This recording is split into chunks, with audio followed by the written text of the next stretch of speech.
So for the third and final game of this breakdown, the good and bad of Josh Jackson, I take a look at game number 4 against the Sixers. Again, we'll start with the good, and we're going to start on the defensive end. And at times, you just got to love his effort on the defensive end. They're fighting with Tobias Harris off ball. Harris gets the ball, and he holds up against the bigger Harris, who had a good game in this game, and forces a tough shot. And then here, this is right after the technical foul. He's going to chase Seth Curry off this staggered screen, this Iverson cut screen, gets a hand involved, and just does a good job just with off-ball effort and intensity and forcing a turnover there from the Sixers. And then some good decisions in the three-point situation. So he's going to catch. I like this, okay? The defender is still way off of him here. He's been able to get his feet set. These are the threes that I'm okay with him taking. I think this is a solid one, and one that he probably has to continue to take and make to get people to continue to close out hard to him.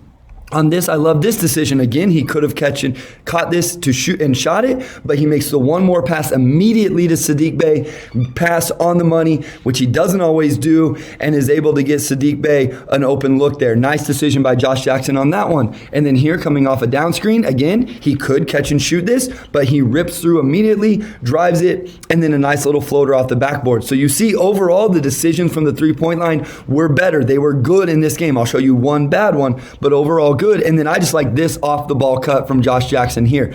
So as you see Saddiq Bey getting all this attention, all the defenders in the lane, their heads have turned. He sneaks into the open area. I'd like to see even more off ball movement from Josh Jackson in those types of situations and going backdoor.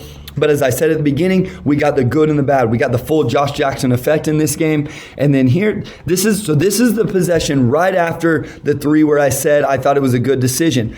I do think that you could make an argument like, hey, his feet are set. The defenders aren't there yet. This is still a good one. But my opinion, you just missed the first one. There's two defenders running at you. You're backing out on this one instead of like coming up the lane and an easy step in. I think this is one he has to turn down. I do think there's a difference between that one and the one I showcased earlier because of some of those little nuances. Those are hard to recognize live and in game, but it's something Josh Jackson has to do.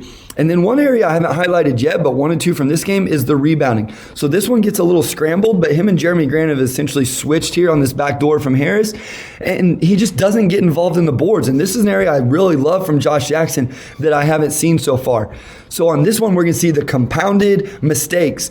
Here he makes, I don't think it's a bad decision, but an inaccurate pass, which he does at times, and then he doesn't sprint back, so he's going to compound that mistake by not getting back and ends up helping give up an offensive rebound and one to Danny Green, along with his other teammates not getting involved on the boards either. So we've talked about those compounded mistakes from Josh Jackson. And then finally, I want to look at him predetermining decisions. Again, something I haven't highlighted yet, but showed up in this game. This should be a one more to Jeremy Grant. I don't think anybody would argue that based on who's open and the easiness of the pass. But instead, he predetermines a skip pass for Isaiah Stewart for whatever reason. Almost gets stolen. Stewart hasn't really been shown so far this year a willingness and ability to shoot that three ball.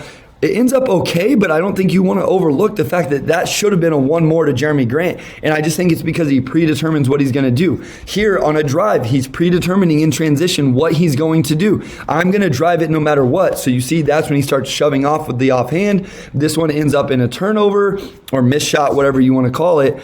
But he has open teammates on this, and we've seen him make this decision. So I don't know why he always wants to predetermine. But Saddiq Bey's open, Killian Hayes is open. This should be a pass. And again, talk about compounding, then it's going to go the other way. He's looking at the ref for the foul and ends up a dunk on the other end. One thing I want to highlight as well is we did not see him in the fourth quarter whenever he could some of those bigger timing mistakes. So I just thought it was interesting that in a game that was close at the end and a game that he started, he was not on the floor for Dwayne Casey.